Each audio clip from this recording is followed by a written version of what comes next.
Hai teman-teman, kembali lagi bersama saya Gezky Afika Sari Sembiring dari Prodi Pendidikan Biologi. Di sini saya akan menjelaskan mengenai eh, kontrol genetik pada embriologi ikan. Oke, di sini saya juga sudah membuat poster untuk sedikit membantu penjelasan mengenai embriologi ikan ini. Mungkin sebentar saya share.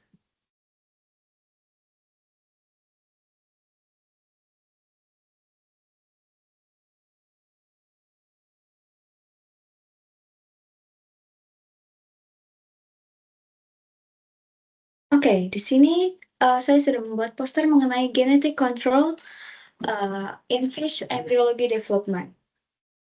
Okay, fish embryology is the study of the development of a fish embryo from fertilization to hatching into adult fish. It is a fascinating process that involves many complex stages of development. Jadi di sini embriologi ikan itu merupakan sebuah studi tentang perkembangan embrio ikan mulai dari pembuahan hingga si ikan itu nantinya menetas. Oke, di sini ada eh, gambar mengenai embriologi ikan. Yang pertama itu terjadi eh, nih, susunannya itu eggs, embryo, larva, juvenile fish, and adult fish. Oke, yang pertama itu sudah pasti dalam embriologi itu terjadi yang namanya pembuahan, teman-teman. Pembuahan itu merupakan tahap pertama dari proses embriologi ikan. Nah, pembuahan ini terjadi ketika sel sperma ikan jantan itu membuahi sel sperma eh, ikan betina. Nah, dari pembuahan ini akan menghasilkan zigot yang merupakan organisme bersel tunggal, atau zigot itu disebut juga eggs atau telur. Selanjutnya, si telur ini akan berubah menjadi embrio. Nah, berubah itu bukan berubah yang kayak sulap gitu, teman-teman. Jadi, si telur ini nantinya itu akan terjadi pembelahan. Nah, si zigot ini mengalami serangkaian pembelahan sel yang disebut pembelahan, yang nantinya itu akan menghasilkan si embrio multiseluler ini. Nah, di dalam embrio ini juga eh, akan terjadi yang namanya blastulasi.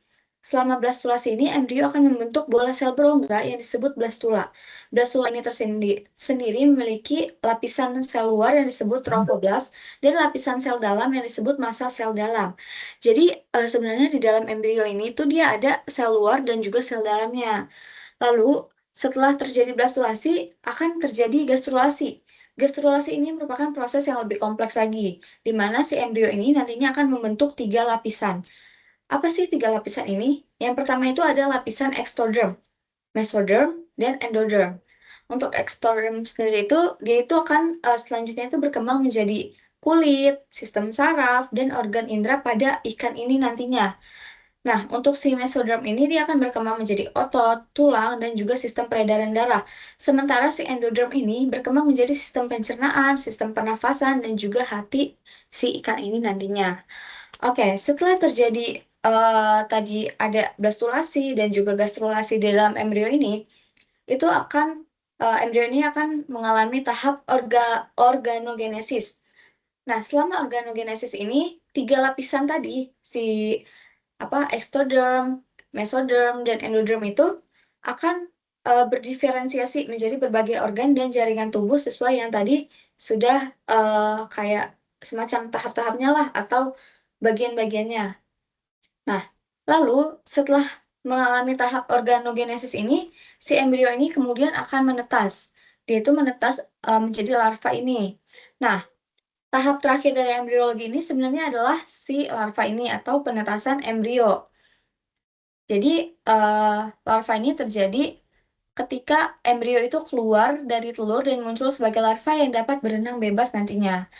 Nah, selanjutnya larva ini juga akan berkembang menjadi anakan ikan yang kita ketahui anakan ikan ya teman-teman. Nah, selanjutnya akan berkembang menjadi anakan ikan ini dan akan berkembang lagi menjadi si ikan dewasa ini teman-teman. Jadi tahapnya itu untuk embriologi ikan ya ini. Eggs, embryo, larva, juvenile fish, and adult fish. Lalu apa sih genetic control atau kontrol genetik yang biasanya itu ada di dalam ikan? Oke, jadi genetic control in fish embryology itu biasanya bukan sesuai.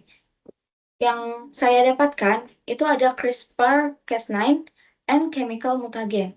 Jadi CRISPR-Cas9 itu merupakan kompleks RNP atau tracker RNA duplex dan protein Cas9 yang biasanya itu disuntikan ke dalam sitoplasma embrio tahap 1 sel. Jadi kalau si CRISPR ini itu biasanya kontrol genetiknya itu pada tahap embrio ini. Lalu yang kedua ada chemical mutagen. Chemical mutagen itu merupakan mutagen kimia, yaitu penambahan zat kimia ke dalam air untuk mengubah gen embrio ikan. Jadi kalau yang CRISPR ini itu dia lebih ke eh, langsung ke hewannya atau ke ikannya ini. Sementara chemical mutagen itu dia melalui airnya yang ditempati oleh si ikan ini. Oke.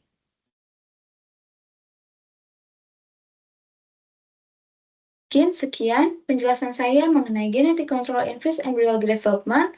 Sampai jumpa. Terima kasih.